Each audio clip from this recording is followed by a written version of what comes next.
Hello everyone and welcome back to another video. So today we're going to be looking at the Blood Angel Codex and their updated lore with the 8th edition storyline which has happened with the Great Rift across the galaxy. Quite a lot of new stuff has been added to the Blood Angel Codex, so that's what we're going to be looking at. So let's jump in and let's get started. So all this new lore takes place now after the Devastation of Baal. For those of you who do not know what the Devastation of Baal is, Hive Fleet Leviathan has reached the Blood Angels' homeworld. Dante has called all the successor chapters to defend the homeworld of the Blood Angels. There's only one chapter that doesn't come, which is the Lamenters, but we'll speak about them later on. So nearing the end of the Devastation of Baal, when the Blood Angels were about to lose, by the way, the Great Rift happened, and the Great Rift cut the Tyranid forces in half. It basically cut them off from Baal, and it gave the Blood Angels a chance to recuperate and just get themselves into order a little bit more, because they were about to be overrun and completely wiped out. But from the darkness of the Great Rift came Rebuta Gilliman and Archmagus Belisarius Crawl, and they came with the gift of Primaries Marines. Now the Primaries Marines that they were given had the colours of the Blood Angels, Blood Drinkers, Flesh Terrors, and many more of the successor chapters which were present in the defence of Baal. Belisarius Crawl also came offering the gift of technology to the Blood Angels, so stuff like the repulsor tanks, the Redemptor dreadnoughts, all that kind of stuff. He also gave them the technology to allow them to recruit and create more Primaris Battle Brothers, so he actually gave them the technology to make their own Primaris Marines now, so they can boost their forces, the successor forces and the actual Blood Angel forces back up to full strength. It wasn't all bad in the wake of the Devastation of Baal. Well, it depends on how you want to look at a glass full, glass empty kind of situation.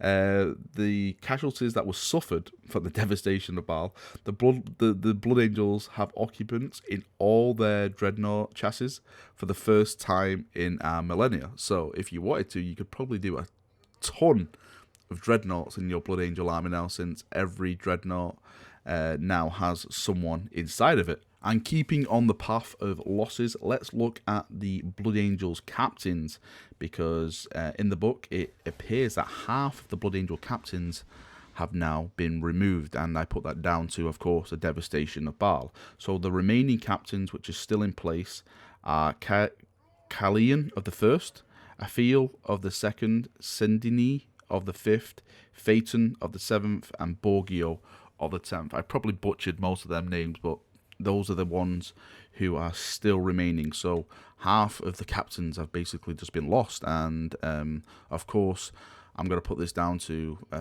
they maybe just want to make new stories with other captains and just get rid of other people.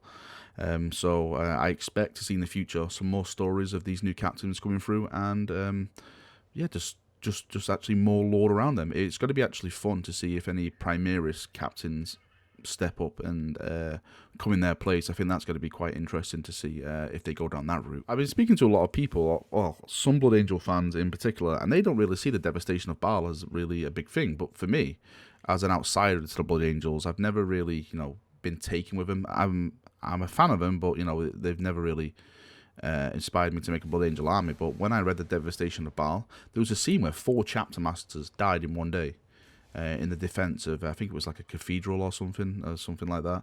So 4 chapter masters died in one day. So these guys have suffered massive losses, and like I said, it's just not the Blood Angels, it's all the successors. So if you think about every successor chapter, bar the Lamenters who went in the defense of the Devastation of Baal, and all these more or less like under 300 Marines, let's say, there is huge losses and huge potential to recruit new people now and get these forces back up into full fighting strength. It says in the Codex, several thousand aspirants who survived the siege are all inducted. Those who endured are funneled into outsized scout companies authorized by Commander Dante for his chapter and their successors. So everyone who was an aspirant at the siege basically got a free pass to go on to the next part of their trials, and of course if they survived that, then they were put into the Blood Angels and successor chapters. So it's not all just Primaries Marines filling up their ranks. You do have normal Marines getting put back in there as well, and there's emphasis on several thousand aspirants. So quite a lot of people got chosen to be bumped up. Of course, not every one of them are going to survive, but they're going to get a fair few number of those chaps surviving, and they're going to go into the Blood Angels and their successors. So don't think of it as just Primaries Marines coming in and taking over. We still have normal Marines, as I like to call them, or mini Marines, coming in and also restocking the Blood Angels and their successor chapters. So the Lamenters were not at the Devastation of Baal. If I recall correctly, they were on a penance crusade from the Badab War. They were on the wrong side, just like my chapter, the Executioners. They were also on the wrong side by mistake, so they were sent on a penance crusade. But while on their penance crusade, I think they were devastated by Tyranids as well. So these guys suffered like double harshness, so they couldn't recruit guys because they were on a penance crusade, and then they got ravaged by Tyranids. But that is okay now because they are back in the fold. Their chapter master actually claims that their struggles have only made them stronger, and they are back in full force.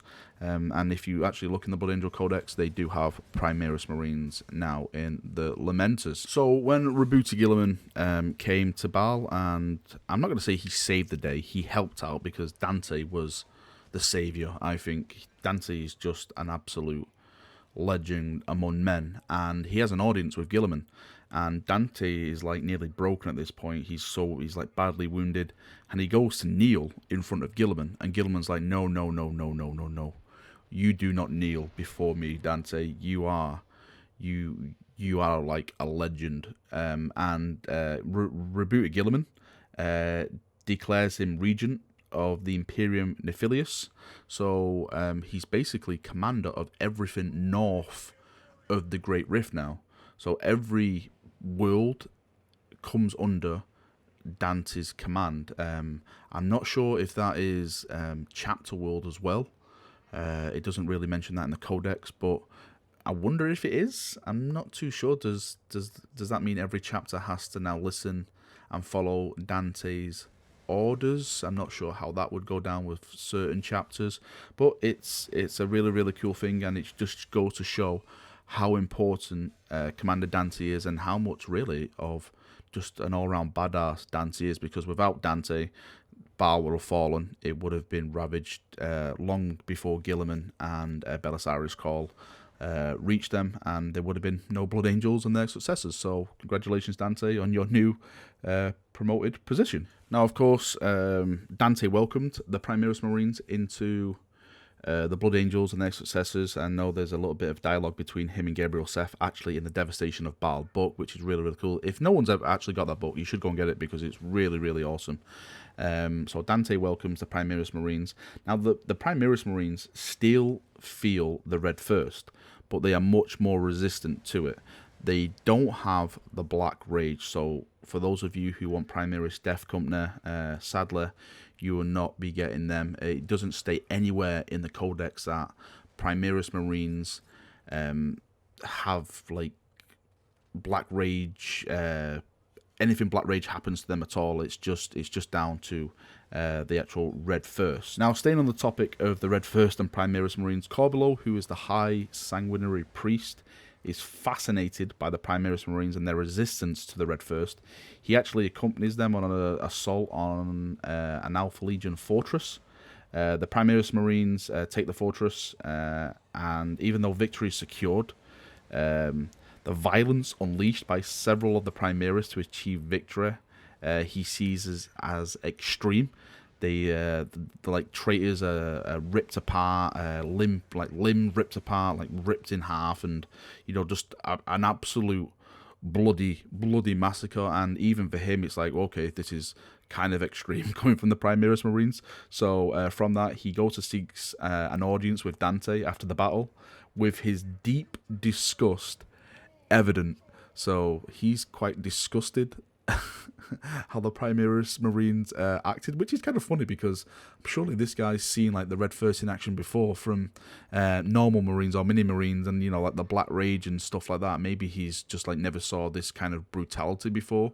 So that's going to be interesting to see where they actually go with that story point. I may be wrong here, but have Blood Angels and Tau ever fought before? Because there's a little blurb in this book where they actually fight. There's actually a Tau colonization fleet which is hurled across the void and begins claiming worlds within the Red Scar.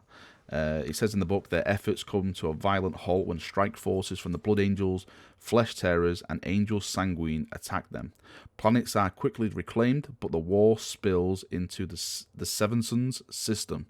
So Tau are about now near the Blood Angel stuff, and they basically begin colonizing worlds, and the Blood Angels are having none of that, and they launch their attacks and start taking worlds back. But there is a war of, you know, between the Blood Angels and the Blood Angel successors, and a Tau colonization fleet now in the Seven Suns system. So that's going to be quite interesting. Like I said, I can't really recall of Tau and Blood Angels ever fighting. I know it's the White Scars, Raven Guard, and Ultramarines. I know battles between them and the Tau.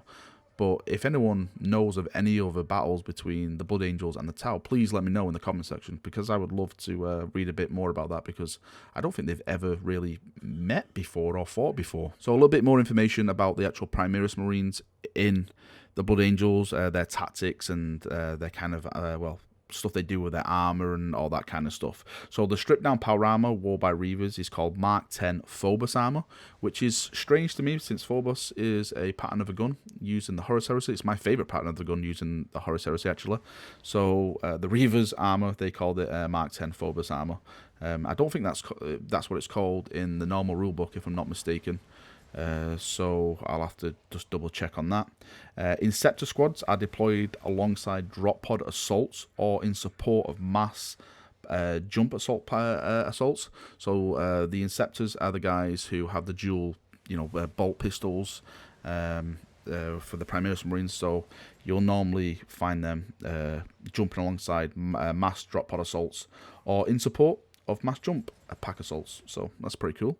I found this quite funny. Hellblasters who died overcharging their plasma guns have their names engraved on their weapons by Tech Marines. I think that is a nice little omen to, like, okay, you died in the service of the Emperor, just trying to kill that guy, so your name gets to go on the gun. So that's pretty nice. I actually do enjoy that bit of lore. And on the topic of Tech Marines, since the Great Rift has made travel to Mars basically impossible / incredibly dangerous, the Blood Angels Tech Marines are no longer trained on Mars anymore. They're now trained on the Forge World of Unverit 9. Hopefully I pronounced that right. Sorry if I haven't. In exchange for the chapter's protection. So they're no longer trained on Mars. They go to this new Forge World now, and they learn all the secrets from the Mechanicum there, and through that they get protection from the Blood Angels. So it's a win-win situation. They get to learn new crafts, and the Forge World gets protected by one of the probably greatest Space Marine chapters ever. So it's a win-win for everyone. Okay, chaps, that is it for me. I just want to say thank you to everyone who sent me information about this codex. There's so many people who sent me little tidbits and stuff. Someone actually bought me the digital edition of the codex, which again is fantastic. Thank you very, very much, because I've been waiting for my hardback edition. So thank you for the chap who bought me that. Also, a huge shout out to Dreadnautilus over on 40k Lore. He did most of this bullet point stuff, which I've been reading from. He went through it way before I managed to get the book, and he picked out some of the juicy bits which I used in this video. So thank you, Dreadnautilus, for that. You, sir, are an absolute legend. I hope you've all enjoyed the video. I'm going to try and do this for the Dark Angels as well, because the Dark Angel one is going to be so spicy. I cannot wait. I just want to see all the betrayal. It's going to be glorious. So I'm planning to do one of these videos for the Dark Angel ones as well. So I hope you've enjoyed it. I hope I've given you some information. Let me know what you think in the comment section. Are you enjoying the new Blood Angel lore? Do you hate it? Do you still hate Primaries Marines? Have you grown to like them a bit more now? Who knows? Let me know in the comment section. Let's keep it nice and clean. Let's not all shout at each other. Thank you for watching the video, and I shall see you all very, very soon. See you now, chaps, and bye-bye.